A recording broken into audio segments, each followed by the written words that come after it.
जोरा विधानसभा की तरफ, जहां पर कांग्रेस ने अपने प्रत्याशी के तौर पर पंकज उपाध्याय को मैदान में उतारा है। अपने चुनावी प्रचार के दौरान उन्होंने न्यूज वर्ल्ड के एसोसिएट एडिटर अरविंद शर्मा से क्या कुछ खास बातचीत की, सुनते हैं।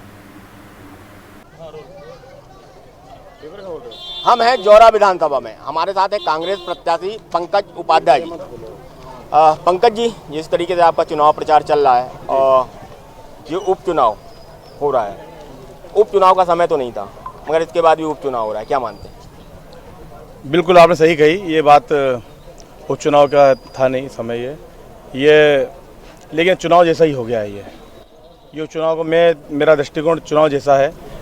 चुनाव एक लोकतांत्रिक प्रक्रिया है जिसमें जनता अपना वोट देती है एक सरकार बनाने के लिए। विधायक चुनती है कि आप हमारा प्रतिनिधित्व करेंगे विधानसभा में और सरकार बनाएंगे।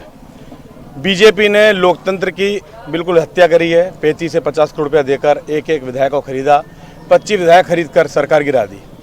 और आने वाले 3 नवंबर को जो आप जनमानस देख रहे हैं, जो जनता का भाव देख रहे हैं, हजारों की संख्या में युवाओं ने, बुजुर्गों ने, महिलाओं ने, सभी ने कसम खा ली है, सोच लिया है, प्रण कर लिया है कि ये इस भ्रष्ट सरकार को, ये जनहितैषी सरकार वापस लानी है, कमलनाथ जी की सरकार वापस बनानी है। जय जय कमलनाथ, जय जय कमलनाथ, जय जय कमलनाथ, जय जय कमलनाथ। बिकाऊ और टिकाऊ, ये नारा जो चल रहा है, ये नारा लग रहा है इस समय, तो आप क्या मानते हैं कि जिस तरीके से वोटों को बेच दिया गया है और जनता जिस तरीके से देख रही है, 15 महीने का जो कार्यकाल था और पिछला 15 साल का कार्यकाल, उसमें जनता तुलना कर रही है और जिस तरीके से लोग गए हैं उसमें क्या कहेंगे आप?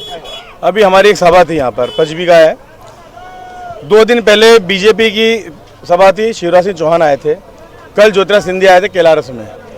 सभा में जो कुर्सियाँ लगी थी वो कुर्सियाँ तक नहीं भरी गई। और हमारी जनसभा में इतना जनमानस उमड़ा है और ये जनमानस अपने आप उमड़ा है लोकतंत्र को बचाने के लिए, जनादेश को बचाने के लिए, कि हमें किसी भी तरीके से संविधान की रक्षा करनी है, लोकतंत्र की रक्षा करनी है। अगर ऐसे ही वोट बिकते रहे, अगर ऐसे ही लोकतंत्र खतरे में रहा तो निश्चित रूप से ये देश का कभी भला होने वाला नहीं है। कोई भी पार्टी 35-50 करोड़ रुपया एक विधायक को देगी, 10-20 विधायक की कमी रहती है। जब भी चुनाव होता है 230 विधानसभाओं में 115 पे बहुमत आता है। हमेशा से आप पिछले 10 चुनाव का रिकॉर्ड देखिए, 10 से 15 सीटों का अंतर रहता है, बड़ा अंतर नहीं है।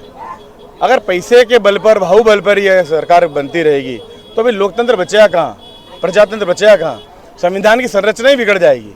इसलिए ये लोकतंत्र बचाने का चुनाव में हमेशा अपनी बातों में कहता हूँ कि ये चुनाव 28 विधानसभा चुनाव नहीं है, ये उपचुनाव भी नहीं है, ये अपने आप एक चुनाव है, ये संविधान को और लोकतंत्र को बचाने का चुनाव है।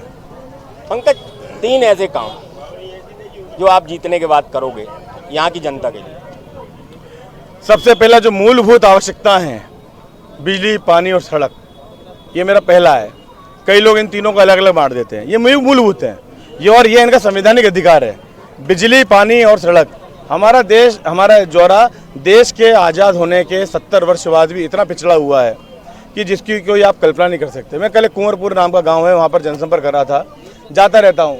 वहाँ आप जाएंगे तो आपको है ना आंखों में आंसू आ जाएंगे। 70 साल 80 साल पुराने मकान बने हुए हैं, अभी भी कोई विकास का कुछ काम नहीं हुआ है।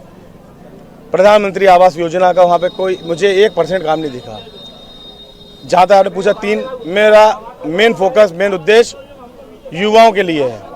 मुझे युवाओं के लिए एक स्पोर्ट्स एकेडमी की स्थापना करनी है जिसमें हमारे जो युवा हैं जौरा विधानसभा के, केलारस के, वो लोग अपना रोजगार पाने के लिए सेना में और पुलिस में भर्ती देखने के लिए जो तैयारी करते हैं उसकी निःशुल्क व्यवस्था करनी है। दूसरी, शिक्षा सुधारनी है, विशेषकर महिलाओं की और बेटियों की मेरी। तीसरा, स्वास्थ्य की व्यवस्था करनी है अच्छी तरीके से। हमारा पहाड़गढ़ एक जंगल क्षेत्र है और वहाँ पर स्वास्थ्य व्यवस्थाएं बिल्कुल चरमरा खत्म हो चुकी है, कुछ है ही नहीं।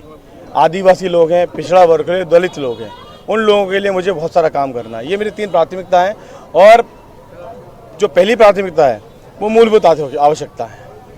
जिस तरीके से पंकज, कांग्रेस के 15 महीने का कार्यकाल था, बिजली के बिल में हर व्यक्ति को राहत मिली थी, हर व्यक्ति राहत महसूस कर रहा था। वो बिजली के बिल अब 2 3 5 गुने 8 गुने 10 गुने हो गए, तो कुर्की तक कर रहे हैं। 100 रुपये बिजली के बिल को 16-16 हज़ार का बिल आ रहा है उसके बाद डराया जा रहा है, लाइन काट दी जाती है, पेपर नाम छाप दिया जाता है। आत्महत्या करने की कगार पे आ चुका है। ऐसे ही किसान के साथ हो रहा है। हर जगह किसान का भी कम बिजली का बिल आता था। अगर किसान पूरा बिजली का बिल ही भर देगा तो क्या कमाएगा और क्या खाएगा? ये निश्चित रूप से। और हमारा व्यापारी वर्ग, आप भले ही मेरे साथ मत जाइए, अकेले जाइए, पूछिए जनता से, व्यापारी भी पूछिए, इनकी सुरक्षा की कोई व्यवस्था नहीं है। व्यापारी को जो बिजली के बिल आ रहा है, जो कमाई हो रही है पूरी बिजली के बिल में आ रही है। कोरोना महामारी आई है, 7-8 महीने से कोई उद्योग धंधे बंद पड़े हुए हैं, बाजार बंद पड़े होते, लेकिन कोई राहत सरकार की ओर से जनमानस को, व्यापारियों को, दलित को, पिछड़े को नहीं दी गई।